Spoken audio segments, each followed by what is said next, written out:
हमारे साथ श्रीलंका में भारत के राजदूत हाई कमिश्नर गोपाल बागले जुड़ रहे हैं। आज तक में जुड़ने के लिए बहुत बहुत शुक्रिया सर। प्रोटेस्ट चल रहे हैं श्रीलंका में, बहुत ज्यादा पॉलिटिकल क्राइसिस है। सबसे पहले जानना चाहेंगे, भारत ने जो असिस्टेंस दिया है, क्या दिया है और क्या मांग है श्रीलंका की? गीता, आपको और आपके दर्शकों को नमस्कार।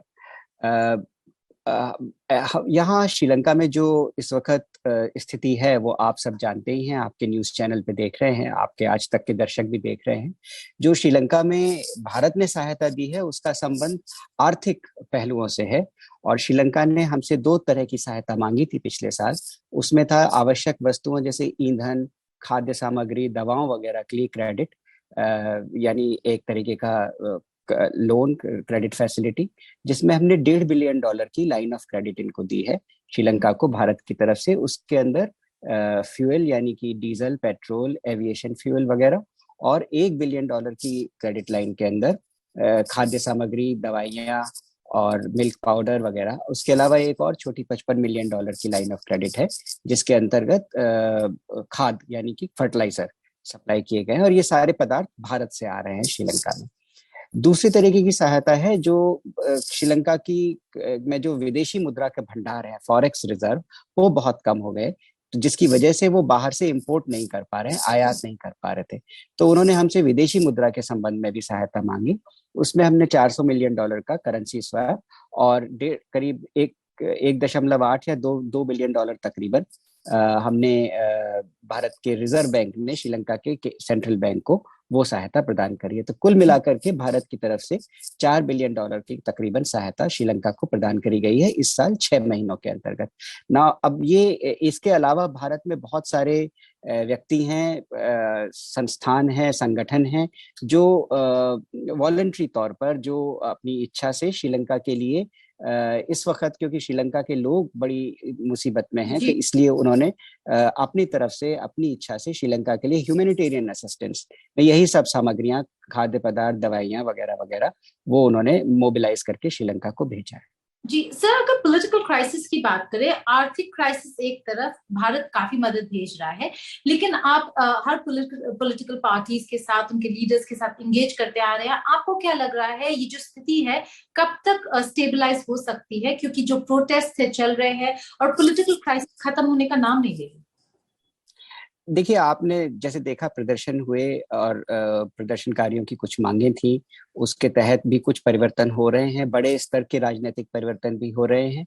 आज आपने देखा होगा कि नए राष्ट्रपति का चुनाव करने के लिए संविधान के अंतर्गत एक प्रक्रिया है जिसमें जो संसद है उसके 225 सदस्य मिलकर के नए राष्ट्रपति का चुनाव करते हैं, और वो जो राष्ट्रपति की अभी की जो टर्म है, म्याद है, उसका बाकी का तकरीबन 2 साल वो नए जो भी राष्ट्रपति चुने जाएंगे संसद में, वो उसको पूरा करेंगे। तो राजनीतिक स्तर पर जो प्रश्न उठ करके आए हैं उनका संविधान के रास्ते, लोकतांत्रिक तरीकों से, लोकतांत्रिक पद्धति से जो समाधान निकाला जाना चाहिए। भारत ने भी उसके समर्थन में कहा है कि ऐसा ही किया जाना चाहिए कि संविधान का पालन हो, लोकतांत्रिक प्रक्रिया और लोकतांत्रिक फ्रेमवर्क के अंतर्गत वो सब किया जाए। और जो मैं देख रहा हूँ वो ये कि मोटे तौर पर श्रीलंका में उसी दिशा में प्रयास किए जा रहे हैं। श्रीलंका और भारत पड़ोसी देश हैं, मित्र देश हैं, लोकतंत्र हैं, और इस नाते भी हम श्रीलंका के लोगों को अपनी शुभकामनाएं देते हैं कि वो अपने प्रयासों में, और उनके जो चुने हुए प्रतिनिधि हैं वो भी लोकतांत्रिक माध्यम से संविधान के तहत इन समस्याओं को, इन प्रश्नों को सुलझाने में जल्दी कामयाब हो, जिससे यहाँ ना सिर्फ स्थिरता हो, लोकतंत्र हो, बल्कि जो आर्थिक स्थिति है, आर्थिक प्रश्न है, उनका भी समाधान समय रहते जल्दी किया जा सके। जियो स्ट्रेटेजिकली अगर बात करें, श्रीलंका बहुत बहुत महत्वपूर्ण देश है, बहुत इंपॉर्टेंट कंट्री है, लेकिन जब स्ट्रेटेजिक पोजीशनिंग की बात होती है, आप देखते हैं बहुत सारे देश चले जाते हैं, बोलते हैं हमें भी जगह चाहिए, चाहे वो चीन हो, अमेरिका हो, कई सारे देश हमने देखे।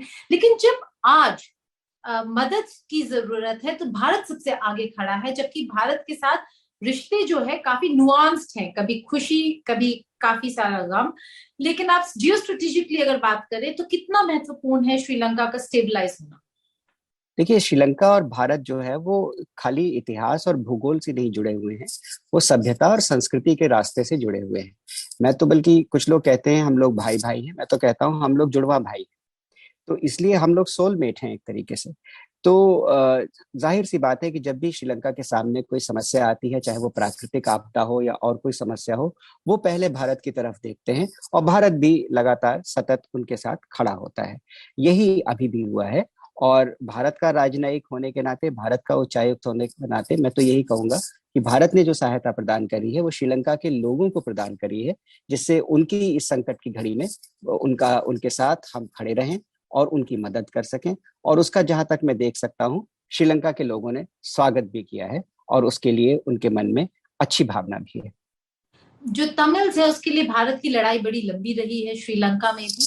क्या वो एक कंसर्न है जिस पर आप नजर रख रहे हैं, क्योंकि पॉलिटिक्स बदलता जा रहा है देश का?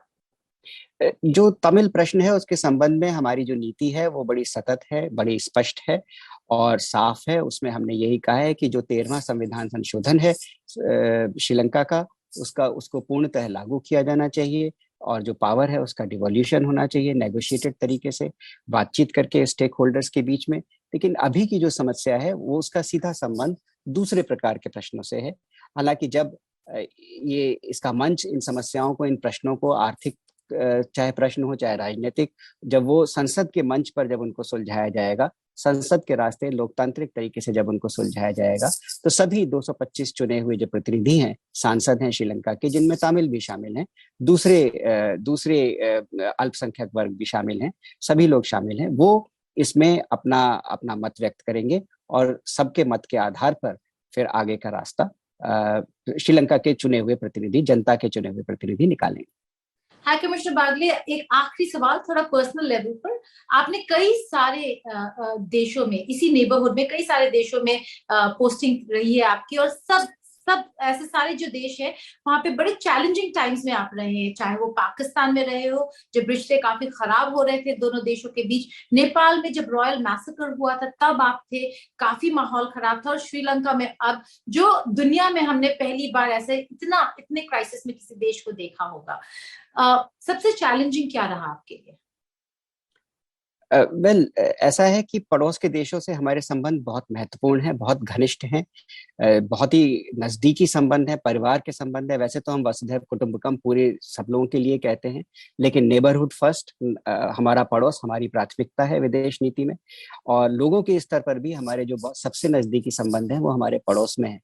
तो एक भारतीय राजनयिक, एक इंडियन डिप्लोमेट होने के नाते ये मेरे लिए बड़े सौभाग्य की बात है, बहुत गर्व की बात भी है कि मुझे देश का कहीं भी प्रतिनिधित्व करने का मौका मिले, लेकिन खासतौर से अपने पड़ोस में करने का मौका मिला। और जैसा आपने कहा, कुछ ऐसे इतिहास के ऐसे पलों में, ऐसे अवसरों पर करने का मौका मिला जहां पर एक बड़ी महत्वपूर्ण मोड़ आए उन देशों में।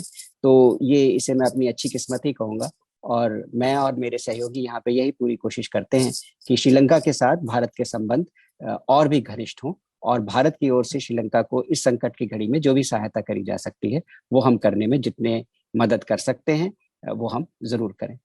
और हम आपको बस यही विशेष भेज सकते हैं कि आप लोग सेफ रहे, सुरक्षित रहे, और उम्मीद करते हैं कि श्रीलंका इस पूरे क्राइसिस से बाहर निकल पाए, उभर पाए। बहुत बहुत शुक्रिया आज तक के साथ बात करने के लिए। बहुत बहुत धन्यवाद गीता, आपको और आपके दर्शकों को नमस्कार।